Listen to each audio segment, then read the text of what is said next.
cross the Israeli border, no problem whatsoever. Get to the Jordanian side, and I'll let Lynell take over here. My goodness. I thought it was going to be a simple thing like it was when we crossed over. We got in there, and the first thing that happened is there's this, if you've ever seen like a picture of a hall that goes on and never ends, it's one of those optical illusions that you see. That's what this place looked like. I'm just telling you. I don't know how far it was, but we were walking across the border. So the first place we get to, they're going to x-ray our suitcases. We put our suitcases on there, and the guy looks up at me, looks up at Nehemia, and he says, do you have drones? I was, no. Nehemia's like, no, we don't have drones. I'm like, no. He's like, do you have drones? And I said, no, we don't have any drones. He's like, are there drones in your luggage? And we're like, nope, there's no drones in our luggage. And that was just really weird. That's something that repeated itself. We went through security numerous times just to get out. Yeah. So this is Friday. We're going across. Now when you leave Israel at the airport, they just, I don't know, swipe your passport and you walk out to the terminal. But when you go through a foot crossing and then you're going to go into Jordan, you get a little piece of pink paper, little pink slip. And what we didn't realize is on her pink slip, it said in little letters USA. On mine, it said ISR, because when I leave Israel, I'm required to use my Israeli passport. So now when I enter Jordan, I hand them my American passport. I hand them Lynell's American passport. They said, no, where's your Israeli passport? And they said, it says here that you're Israeli. We can only enter Jordan on your Israeli passport. So I give them my Israeli passport, and then we enter into a bit of a complicated situation. Israelis cannot enter Jordan and freely move around. When it turns out, and I'd been to Jordan before, and this was not the case in 2007, last time I was there. It's a long time. But now when an Israeli enters Jordan, you have to have they call it a guide, but what it really is a minder. Right? Remember, like in the old Soviet days, wherever you went, there's somebody who is always with you. You can't go anywhere unless you are being watched by a person who you are paying to follow you and go with you everywhere that you go. Now, what Lynell doesn't know is when I was in Jordan in 2007, the Palestinians complain a lot about checkpoints, how when they go to different areas, everywhere in Jordan, there's checkpoints. I traveled around Jordan for several days with my nephew in 2007. Every 15 minutes, we were stopped at a checkpoint. Wow. And they said, let's see your passports. Who are you? Where are you going? Right? That's Jordan. It's a lockdown country. There's no freedom of movement. You can't just go into Jordan and say, oh, I'm going to go to this place and that place. You're limited in where you're allowed to go. And how you're allowed to move to those places. So we're being told, because you're an Israeli citizen, you have to have a guide, a minder, who you have to pay. And since you didn't arrange this in advance, we really can't let you in the country. And I'm like, look, I'm just going to the airport. I'm just going to the hotel. I'm going to stay at this hotel for 3 days, and I'm going to the airport, and then I'm leaving. I'm just trying to get out. And finally, they bring in someone, and he fills out all this paperwork. But you have to understand, Nehemia's in this little room. Okay, I'm not in the room. I'm out in the hallway. They've given me a piece of paper, and it says Lynell Gordon, blah, blah, blah. And it says Nehemia Gordon, blah, blah, blah. And they've crossed out his name. He cannot, this is a visa paper that they're giving us, and he crossed out the visa. And what Nehemia didn't know is that where I was sitting, there were guards. I was sitting across from the guard area where you hand them their passport control kind of thing.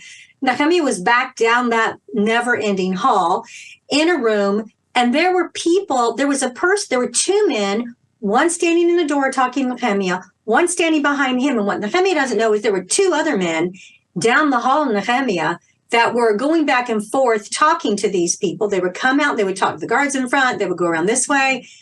I had no idea what was happening other than the fact that no one was happy that Nehemia was here.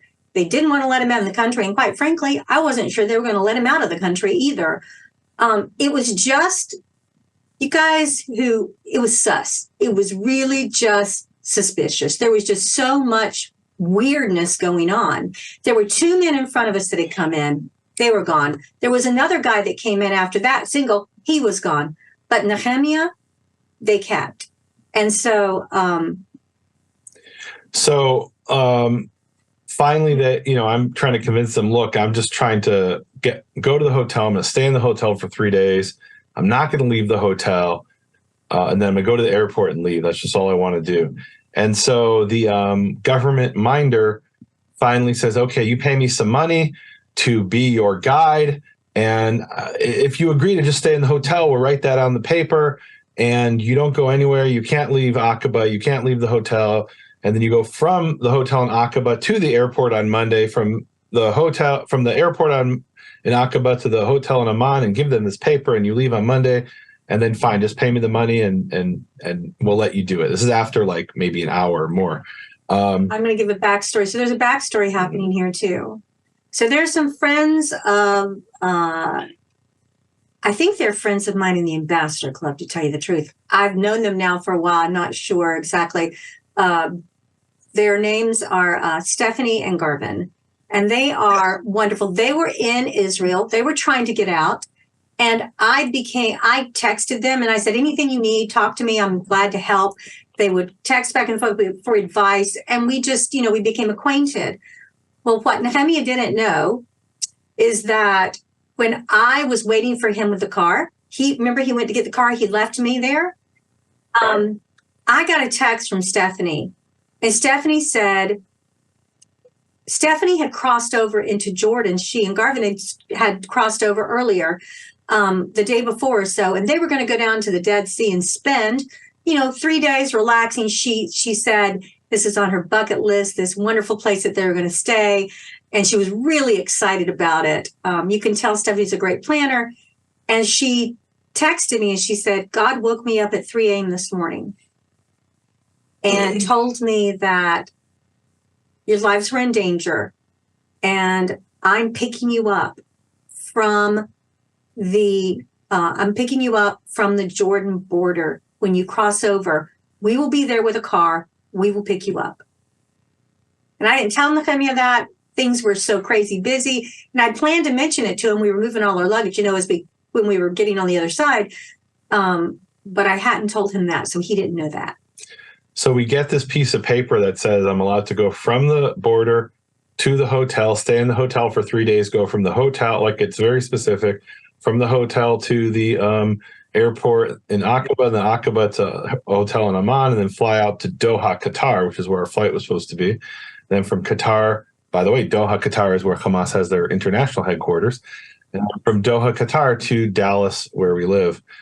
And we're now walking out from the Jordanian border crossing, and this minder is walking with us, and he goes over and he talks to these taxis to tell them to take us to the airport.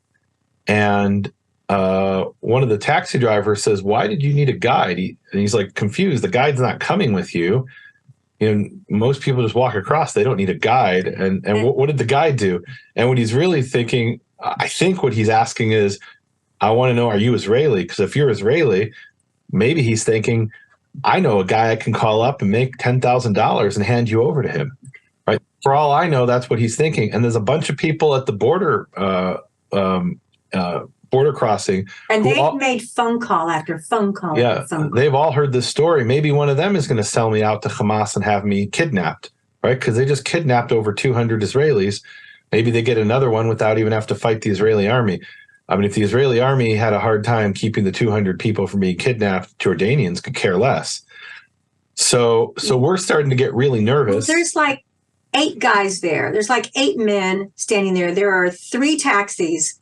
And they're obviously handing us over into this. And Nehemia's going to have to go in one car, and I'm going to have to go in the other. We got a lot of stuff. And I small said, cars. Nehemia's like, let's just go. We're not going to wait for anybody. I said, absolutely not. I promised our friends, Nehemia, that we would wait for them, and we need to wait for them. And Nehemia's like, well, no, we can just go. And he's looking at me, and I said, no, we're staying here until they get here. I said, they're 16 minutes away. And the guy that was standing next to Nehemia said, they're an hour away? I said, no, they're 16 minutes away. They'll be right here. And the guy said, so you have friends here? And I said, yes, we have friends that are here. I said, they were on an earlier tour. He said, you're with a group? And I said, yeah, we're a big group, but we're just the stragglers of it.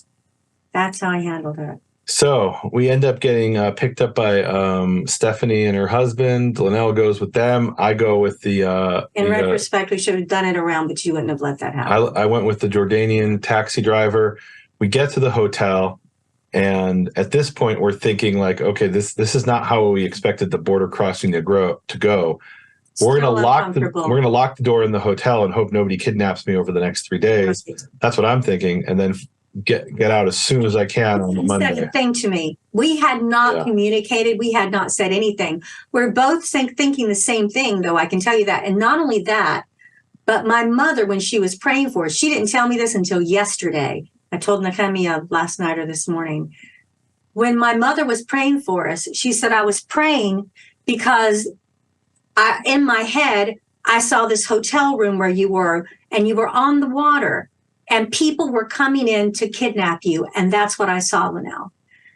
But I was like, and she didn't know anything. She didn't know anything about what had happened. I hadn't told her my story. I don't think she's heard my story coming out yet. But as a matter of fact, I'm sure she hasn't.